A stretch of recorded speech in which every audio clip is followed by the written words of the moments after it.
Khonibuddin azakumullah. Para anbiya wa rusul alaihi wassalatu wassalam, mereka semua dakwanya memusatkan kepada akidah. Problem yang dialami oleh setiap nabi dengan umatnya banyak.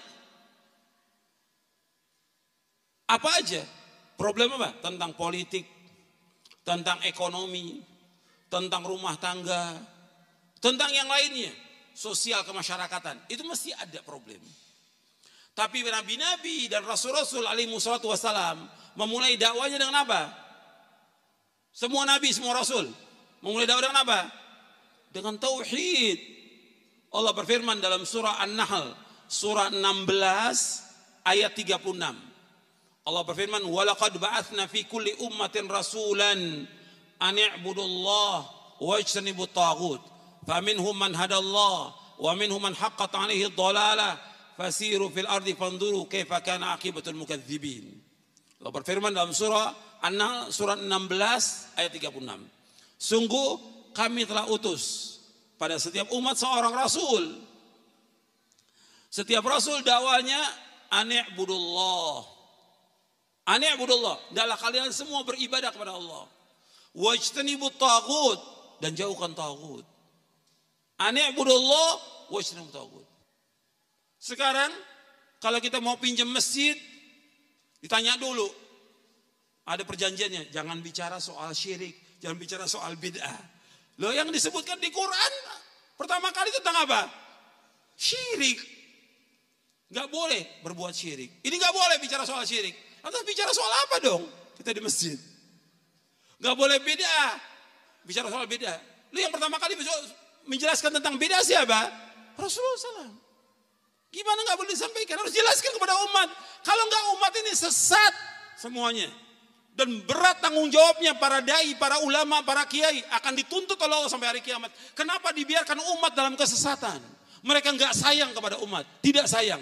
Kalau dia sayang, dia wajib menjelaskan tentang tauhid kepada umat, dan dia wajib menjelaskan tentang sunnah kepada umat, jelaskan tentang bahaya syirik, jelaskan tentang bahaya bid'ah, baru dia sayang kepada umat. Orang yang paling sayang kepada umat ini pertama kali siapa? Rasulullah SAW. Apa Rasul diam terhadap kesyirikan? Tidak. Bahkan Rasul mengatakan, ya Ali, hancurkan kubur-kubur yang disembah. Hancurkan patung-patung yang disembah, hancurkan. Kata Rasulullah SAW. Ya Ali, la tada' timthalan illa tamastahu, wala qabran musyrifan illa sawaitahu. Hadis sahih riwayat Muslim. Wahai Ali, jangan kau biarkan patung-patung, melainkan kau hancurkan. Jangan biarkan kubur-kubur yang dibangun, ratakan semuanya. Itu perintah Nabi kepada Ali bin Abi Thalib. Hadisnya sahih riwayat Muslim. Dan Nabi enggak tenang selama masih ada kesyirikan di muka bumi, enggak tenang Nabi. Hancurkan semuanya. Tapi Nabi sebagai ulil amri, Nabi punya hak. Tapi sekarang kita dakwakan dulu, dakwakan. Para dai, para kiai, para ustadz harus mendakwakan, enggak boleh diam dia. Kalau diam berarti dia termasuk apa?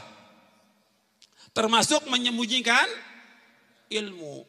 Kalau dia enggak menjelaskan kepada umat tentang tauhid, enggak menjelaskan tentang akidah yang benar, namanya dia apa? Menyembunyikan ilmu. Orang yang menyembunyikan ilmu, dosanya dosa besar. Antum lihat ayatnya. Buka.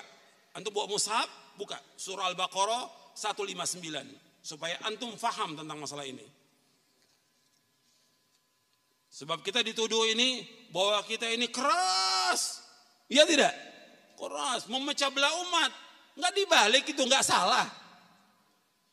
Justru mereka yang keras, enggak mau mereka menjelaskan. Cukup mereka enggak sayang kepada umat. Enggak sayang kepada umat. Kalau dia sayang, dibimbing umat ini kemana? Ke sorga. Dia ajak ke sorga umat ini, bukan diajak ke neraka. Kalau nggak dijelaskan tentang tauhid, nggak dijelaskan tentang sunnah, dosa besar bagi kiai-kiai dan ustadz-ustadz itu, dan bagi para ulama. Antum lihat surah Al-Baqarah ayat 159 supaya antum tahu tentang ayat ini.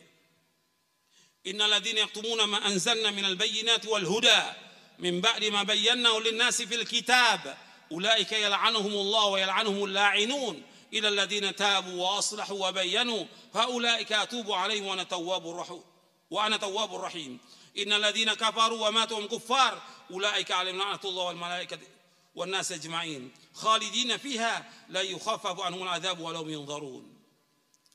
Sesungguhnya orang-orang yang menyembunyikan apa yang kami turunkan dari keterangan-keterangan dan petunjuk sesudah kami jelaskan kepada manusia dalam kitab, mereka dilaknat oleh Allah, dilaknat mereka oleh orang-orang yang melaknat. Kecuali orang-orang yang taubat, memperbaiki diri, dan dia menjelaskan kepada umat. Menjelaskan kepada umat, mereka kami terima taubatnya, dan aku adalah orang yang maha penerima taubat dan penyayang.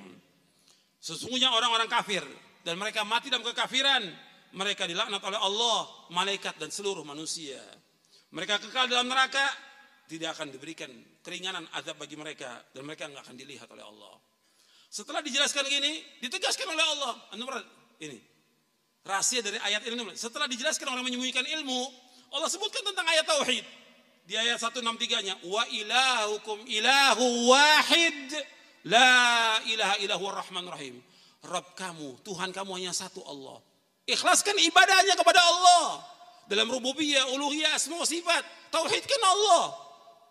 Tujukan seluruh bentuk ibadah hanya kepada Allah. Allah yang maha pengasih, Allah maha penyayang. Jadi mereka yang mereka sembunyikan di sini tentang apa? Tentang apa yang mereka sembunyikan di sini? Tentang tauhid yang mereka sembunyikan.